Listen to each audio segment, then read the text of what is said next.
My name is Helen Collins. I'm 29 years old and I work at the local library in a small town that most people have probably never heard of. My life is simple, maybe too simple for some, but it's mine. I've always been the quiet type, preferring the company of books to the loud outside world. The library is my sanctuary. It's a small, old building with creaky floors and shelves that have seen better days.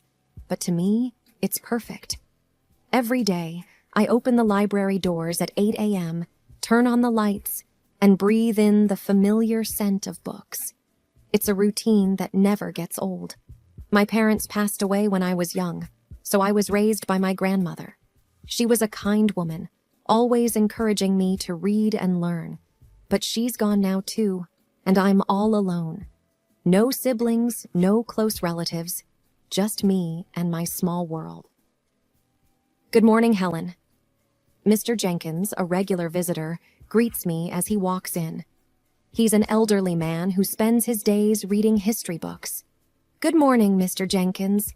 The new shipment of history books arrived yesterday. I've set them aside for you, I reply with a smile. Ah, you know me too well, dear. He chuckles, shuffling towards the designated shelf. The day goes on like this, with familiar faces coming and going. I help a group of kids find books for their school project, recommend a romance novel to Mrs. Harrison, and guide Mr. Thompson to the science fiction section. It's a quiet life, but I like it. I find comfort in the predictability, the routine. And then one day, everything changed.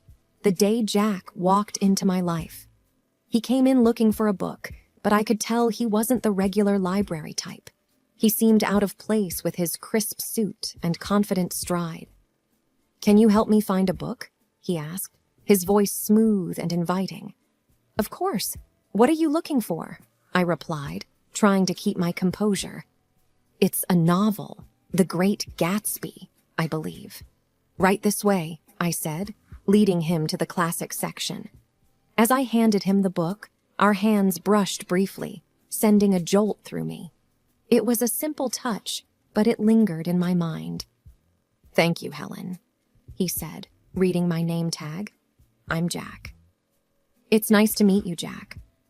That brief encounter marked the beginning of everything, the beginning of a love that I thought would last a lifetime, the beginning of a journey that would take me from the quiet life I knew into a world of chaos and betrayal. If only I had known then what I know now, maybe things would have been different. But life doesn't come with a warning label, and sometimes we just have to learn the hard way. After that first meeting, Jack began to visit the library more frequently. It was odd, considering he didn't strike me as the reading type. But every time he came in, he'd ask for a book recommendation and then spend a few minutes chatting with me. One day, he walked in just as I was struggling with a box of newly arrived books. Need a hand with that? He offered, walking over. That would be great, thanks, I said, relieved. As we placed the books on the shelves, he asked, So, Helen, what got you into working at a library? I shrugged. I've always loved books. They're like friends, you know. Plus, it's nice and quiet here. He laughed. I can see that. It's like a whole different world. Our conversations grew longer with each visit. I found out that Jack worked in his family's business, something to do with real estate. He was easy to talk to, and for the first time in a long time, I felt like someone was genuinely interested in me. Then one day, he surprised me. Helen, would you like to have dinner with me tonight? He asked, a hopeful look in his eyes. I was taken aback. Like a date? Yes, like a date, he smiled. I hesitated. This was new territory for me, but there was something about him that made me want to say yes. Okay, sure, I'd like that, I replied, trying to keep my voice steady. We went to a small restaurant in town. It wasn't fancy, but it was cozy. We talked about everything and nothing, and for a few hours, I forgot about my usually solitary life. Walking home, Jack said, I had a really great time tonight, Helen. You're very different from the people I usually meet. I didn't know how to respond, so I just smiled. He continued, "I'd like to see you again. Would that be okay?" I nodded. Yes, I'd like that. From then on, we started seeing each other more regularly. He'd take me out to dinner, or we'd go for walks. It was nice.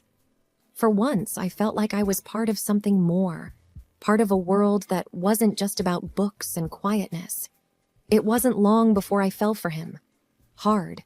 He was charming and attentive, and he made me feel special.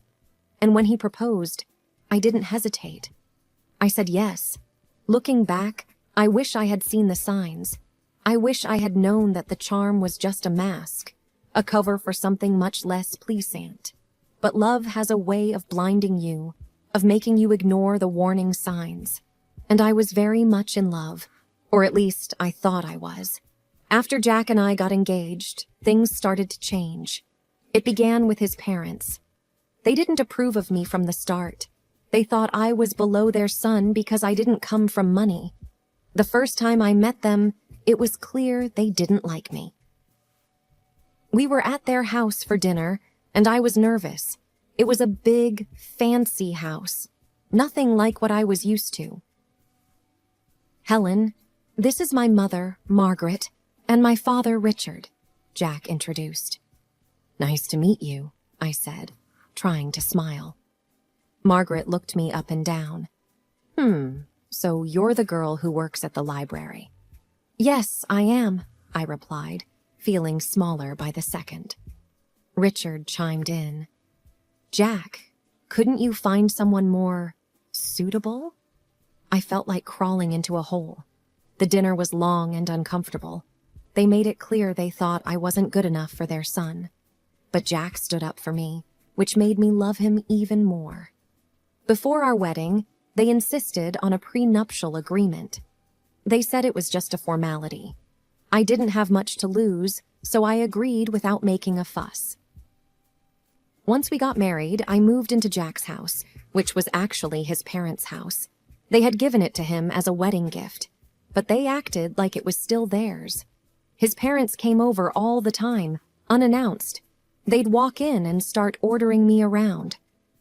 "Helen, make us some coffee," Margaret would demand as soon as she walked in. And I would, without saying anything. I didn't want to cause trouble. One day, Margaret pointed at the TV and said, "Remember, Helen, in case of divorce, you can't claim this." It was like that with everything. They reminded me constantly that everything in the house wasn't mine. Jack started changing too. He wasn't the man I fell in love with.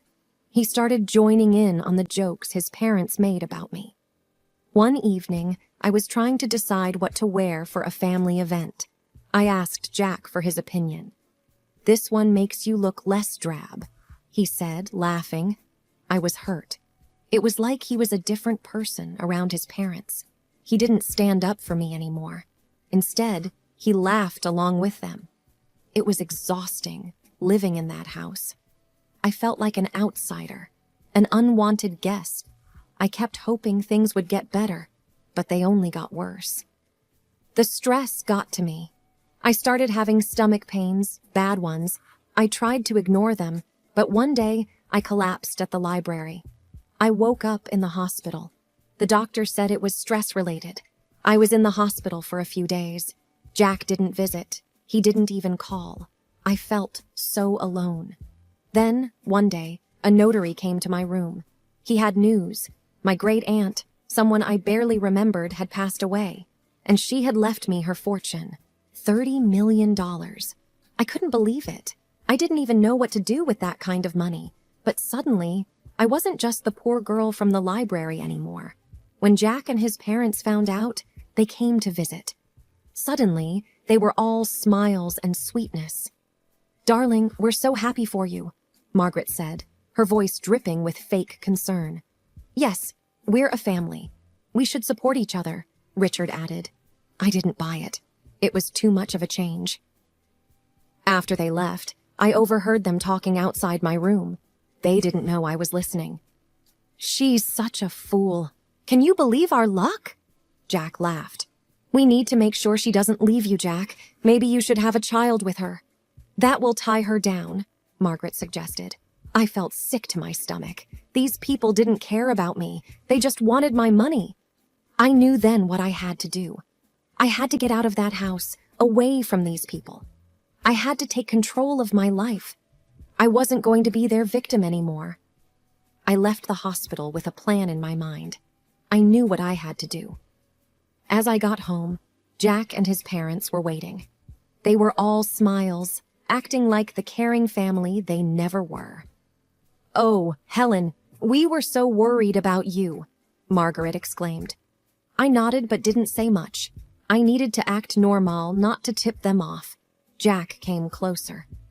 "So, when do you get the inheritance?" he asked, a little too eagerly. I looked at him, the man I thought I loved, and realized I didn't even recognize him anymore. "Soon," I said. "But it's not something you need to worry about." His smile faltered a bit. "But we're married, Helen. What's yours is mine, right?" I forced a smile. "Of course, darling." That night, I couldn't sleep. Their voices echoed in my head, their fake concern, their greed. It made me sick. I got up and started writing. I wrote down everything they had done, everything they had said. It was like a dam had broken, and years of pent-up frustration and pain poured out. The next morning, I had a meeting with a lawyer. I explained everything, showed him the prenuptial agreement. He was shocked, but said the agreement would protect me. "You're doing the right thing," he assured me. When I got back, I found Jack and his parents in the living room. They looked up as I walked in. "There she is, our brave girl," Richard said with a smile that didn't reach his eyes. I sat down, clutching my purse. "I have something to say."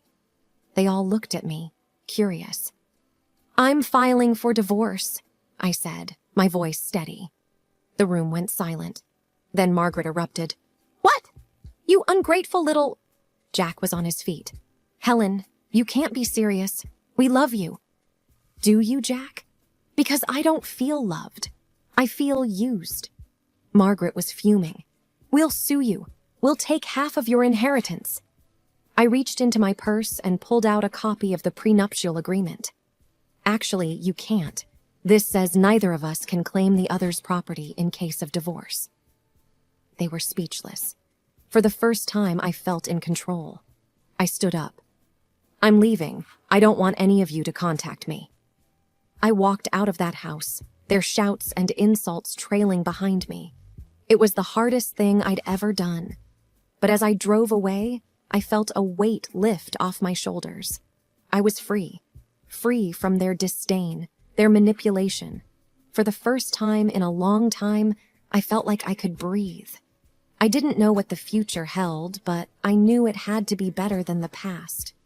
I rented a small apartment in the city. It was nothing fancy, but it was mine. For the first time in years, I felt a sense of peace. I was still dealing with the divorce, but I felt like I could handle it. One day, I got a call from the lawyer. "Helen, there's something you should know about your great-aunt's will." I was puzzled. "What about it?" "There's a condition. You need to use a portion of your inheritance for a charitable cause. It was your great-aunt's final wish." I was surprised. I had no idea. The lawyer continued. "She was quite the philanthropist. It seems she wanted to pass that on to you." I hung up the phone, deep in thought. My great-aunt had given me a chance to do something good. It felt like a sign, a push in a new direction. I started researching charities and causes. I wanted to do something meaningful, something that would make a difference. That's when I stumbled upon a small organization that helped women who were victims of domestic abuse. It struck a chord with me. I contacted them and set up a meeting. The woman I met, Linda, was passionate and dedicated. "We provide shelter, legal aid, and counseling to women who have nowhere else to go," Linda explained. I listened, moved by the stories she shared. "I want to help," I said, feeling a sense of purpose I hadn't felt in years. With Linda's guidance, I used a part of the inheritance to fund a new shelter. It was an incredible feeling, knowing I was helping other women find a way out, just like I had. A few weeks later, Linda invited me to the opening of the shelter. It was a small event, but the atmosphere was full of hope and gratitude. As people mingled, I noticed a familiar face in the crowd. It was Sarah, an old colleague from the library. "Helen, is that you?" she asked, surprised. "Sarah, it's been so long," I said, hugging her. "What are you doing here?" she asked. I told her about the shelter, about my involvement. She listened, her eyes wide. "That's incredible, Helen. I had no idea." "It's a new chapter for me," I said, smiling. We spent the evening catching up. It felt good to reconnect with an old friend. It felt like pieces of my life were slowly falling back into place. As the event wrapped up, Linda came over. "Helen, I can't thank you enough. This shelter will change lives." I looked around, at the faces of the women who now had a safe place to go. "It's the least I could do," I said, feeling a warmth in my heart that I hadn't felt in a very long time. The days started to blend into one another, each filled with the rewarding work at the shelter. I was finding a new sense of purpose, something that was truly mine. Then, out of the blue, my phone rang. It was a number I hadn't seen in a while, Jack's. My heart raced with a mixture of emotions, but curiosity won. "Hello, Jack," I said, my voice calm. "Helen, I need to talk to you. Can we meet? It's urgent." His voice sounded desperate. Reluctantly, I agreed to meet him at a public coffee shop, hoping that being in a familiar place would give me strength. Sitting across from Jack, he looked different, defeated, almost pitiful. His eyes were pleading. "Helen, I made a huge mistake. I want you back. I've realized how much you mean to me," he blurted out. I looked at him, feeling nothing but contempt. "Why now, Jack?" He sighed. "My parents, they controlled everything. They were the reason our marriage failed. I was weak, but I'm different now." I felt a surge of anger. "You blame your parents? You stood by while they treated me like dirt. You laughed with them, Jack." He reached for my hand, but I pulled away. "Please, Helen, I know I was wrong. I've changed." I stared at him, seeing the man I once loved but now felt nothing for. "Changed or not, it's too late. I feel nothing for you, Jack. Nothing but contempt." His face fell, and for a moment, I saw a glimpse of the man I married. But it was fleeting. "I'm sorry, Jack.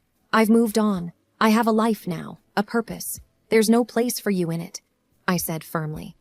He nodded slowly, a look of resignation on his face. "I understand. I just had to try." Leaving the coffee shop, I felt a weight lift off my shoulders. It was over. Truly over. The next day, there was an event at the shelter. A local artist had donated a sculpture, and it was to be unveiled in the garden. As I stood there, surrounded by people who supported and believed in me, I felt a sense of belonging. Sarah, my old colleague from the library, stood beside me. "You've done something amazing here, Helen," she said, smiling. The artist pulled the cover off the sculpture, revealing a figure of a woman reaching up to the sky. It symbolized hope, strength, and new beginnings. Applause filled the air, and for a moment, everything felt right in the world. Linda, the woman who had helped me so much, came over. "Helen, this is just the beginning. There's so much more we can do." I looked around at the faces filled with hope and knew she was right. This was my new beginning, and I was ready to embrace it fully. My new life was busy and fulfilling. Every day at the shelter brought new challenges and rewards. My confidence grew, and for the first time in years, I felt in control of my destiny. I even started taking self-defense classes, something I would have never imagined doing before. One day, as I was leaving the shelter, I saw a car parked outside.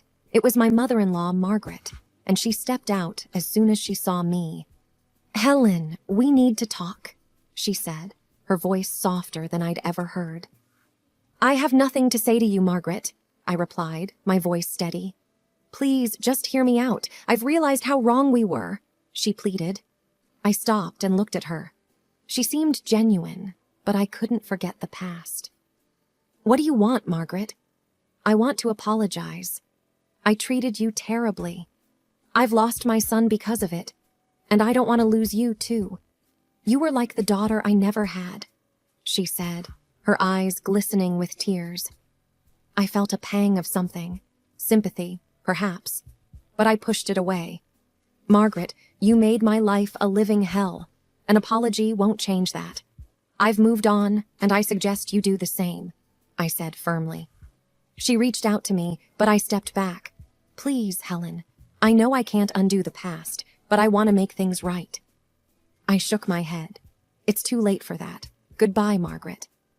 As I walked away, I felt her gaze on my back, but I didn't look back. I had learned to stand up for myself, and there was no going back to the way things were. The next day, I received a letter from Jack's lawyer. He was contesting the divorce settlement. I wasn't surprised, but I was ready. I met with my lawyer, a sharp woman named Rachel. He's got no leg to stand on, Helen. The prenuptial agreement is clear. He's just trying to intimidate you, she said confidently. I nodded. I'm not afraid of him anymore. Let's fight this. The court date arrived, and I walked in with my head held high. Jack was there with his lawyer, and for a moment, our eyes met. There was a flash of the old Jack, the one I had loved, but it vanished quickly. The judge listened to both sides and then made her decision. The prenuptial agreement stood, and Jack's claims were dismissed. I felt a surge of relief and triumph. After the court session, Jack approached me. Helen, I'm sorry. I was wrong, he said, his voice low. I looked at him, seeing the man I once loved, but now felt nothing for. Goodbye, Jack. Take care of yourself, I said, and walked away. As I left the courtroom, I felt a sense of closure. That chapter of my life was finally over, and a new one was just beginning. At the shelter, we were planning a fundraiser, and it was taking all my attention. The support from the community was overwhelming, and I felt a deep sense of gratitude. The night of the fundraiser arrived, and the place was buzzing with energy. People from all walks of life had come to support our cause. As I looked around, I realized how far I had come. From a quiet, timid woman to someone who stood up for herself and others. Helen, you did it. This is amazing, Sarah said, coming up to me. I smiled. We did it. And there's so much more to do. As the event went on, I felt a sense of accomplishment and purpose. This was my life now, and I was exactly where I was meant to be.